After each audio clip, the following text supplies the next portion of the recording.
Welcome back to Open Line. We have with us Representative Susan Lynn, Republican from Mount Juliet. We're talking about this controversial transgender bathroom bill. It appeared that a House committee had voted this bill down, or at least sent it off to summer study, which means it's not going to pass this year. That, however, is not the case. It has been resurrected, and committee members say they regret that they voted it down. So tell me exactly how this happens, because I hadn't heard of this, frankly. They have a vote, it's voted down, and now, shortly after that, they're saying we regret our vote, and so we want to redo it. Right. Is that right? No, it was not voted down. That's not the way to think of it. So it wasn't voted down. There was no final vote on this bill. The vote was to send it to a study. Okay. And that was the vote. So it wasn't a final vote, aye or nay. It was a vote to send it on to be studied. They regretted that, though.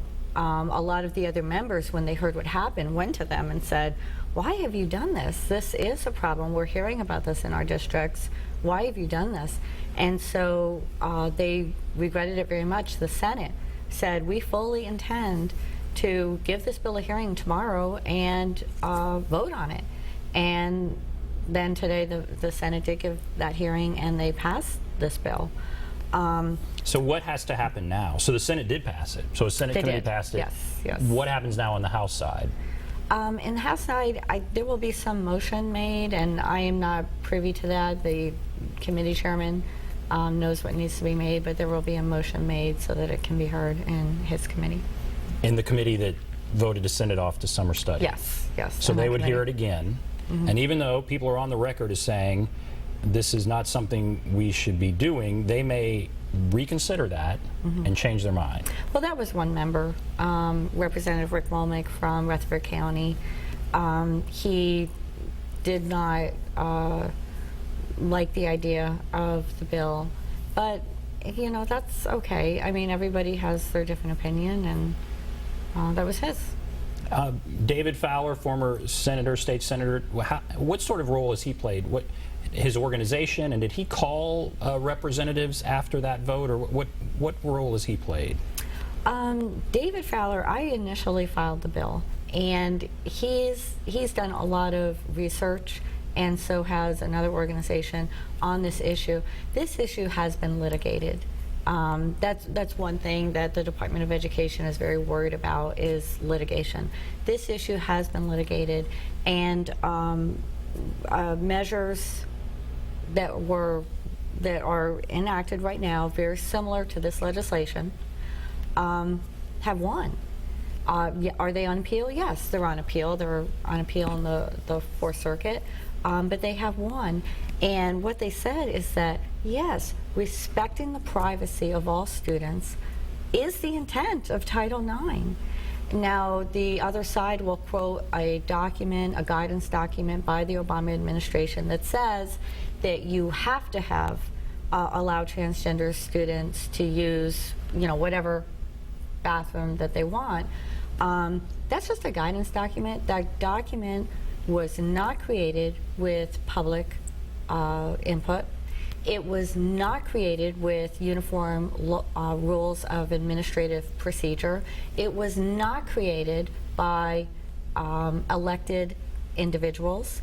It is simply the opinion of paid employees in the Obama administration. That's not how we do things in the United States of America. Policy that we all must follow is voted upon. It's created by a legislature, and it's signed by a governor or by a president. That's how policy is made. Because why? Because your representatives create that policy, and if you don't like it, you can vote them out, or you can re-elect them if you do like it.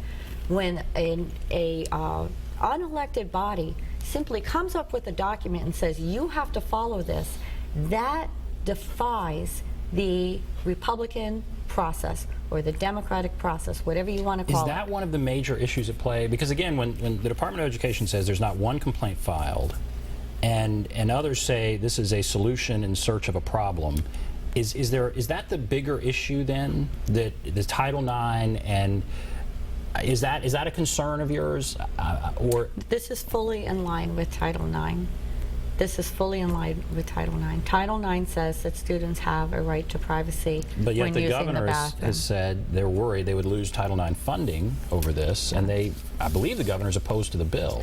Well, sure. I mean, the administration's always going to be worried about lawsuits. Naturally, listen, we were part of the Obergefell lawsuit. It was actually Tanco in Tennessee. Tanco lawsuit was suing the state of Tennessee about our law on recognizing same-sex marriages from other states. That went all the way to the Supreme Court. It was vigorously defended by Tennessee. We lost once, and it went all the way up to the Supreme Court. It got wrapped up with the Obergefell, several lawsuits from other states, and the Supreme Court came out with a decision last summer. You know, do we want to get embroiled in something like that again? I don't want to be embroiled in something like that. I really don't. And I do understand the concerns of the administration about being embroiled in something like that. However, at the same time, we already know, before this legislation was even filed, our school districts are having to make this policy. And the policy they've been making, the other side hasn't liked it. And we know they've been preparing for lawsuits. We know that. And you know what else we know? Because we've seen it before. When our school districts are sued, it's very expensive. And what they do is they just fall. They don't even defend themselves. They fall one by one by one by one by one, with one uniform state law that meets the intent of Title IX, that is constitutional. We can defend our state law, and then our school districts don't have to worry about themselves being sued. South Dakota passed a similar law. The governor vetoed it in South Dakota. Yes. Would we be the first state to pass something like this? There are other states working on similar lawsuits. But we would be the first. On legislation, and I'm not sure at what stage they're in. We might. I don't know. We might be the very first. I don't know. Okay. Let's go to Ann. Hello, Ann. Yes. First, let me state that my opinions and comments are based on the fact that I've just retired from 20 years of high school security. Her statement was the student decision on, the student perpetrating she said perpetrating a male or a female student. Portraying.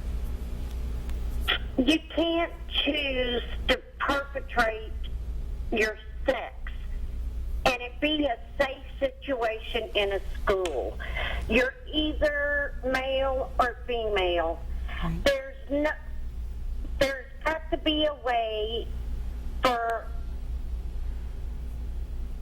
officials to determine the legality of a transgender student.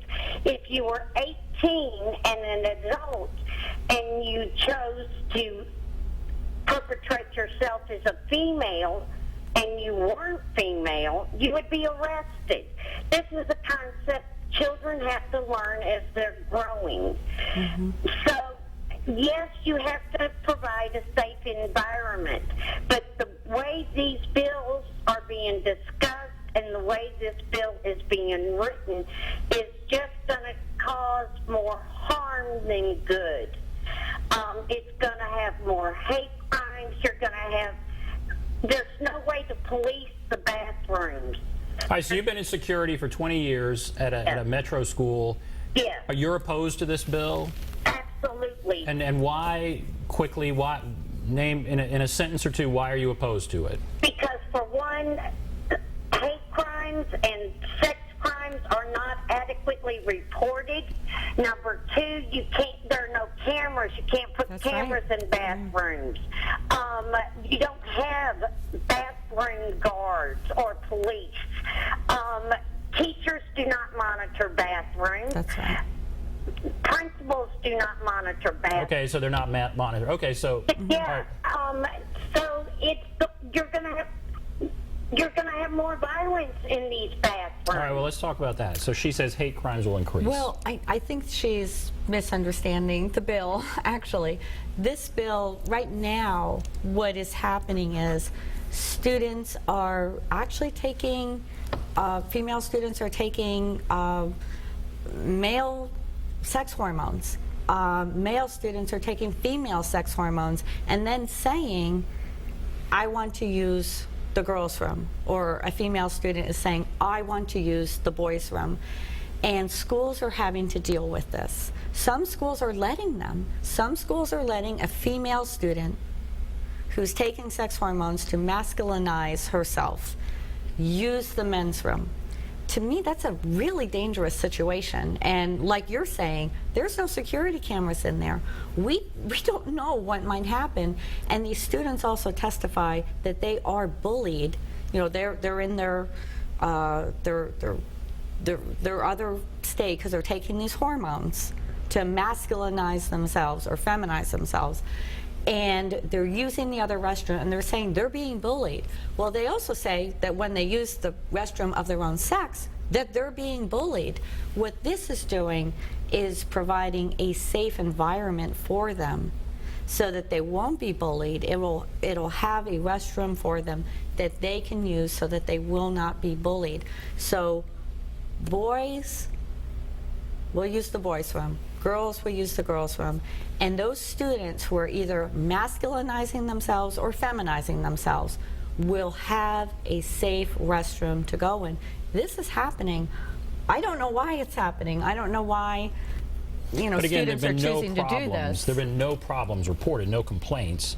And then those who oppose it say by forcing them into another restroom, it does lead to more harassment or bullying because they have to then identify themselves in a more public way as, I guess, neither male or female. That it kind of singles them out and leads to bullying. Well, Do you remember, see that? the third way is a restroom that is male-female that anybody can use. So it doesn't really single them out. Anybody can use that restroom, but it is guaranteed safe for them. The other way, they're right now being bullied. There's also some schools that are providing this third way. They are providing this right now. They have told these students.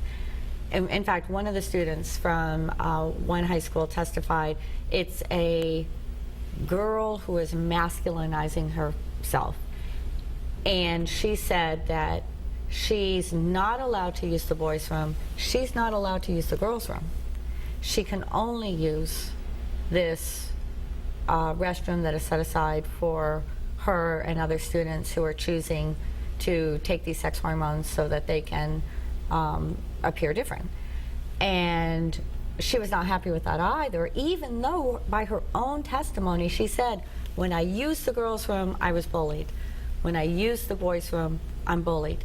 This is a safe environment.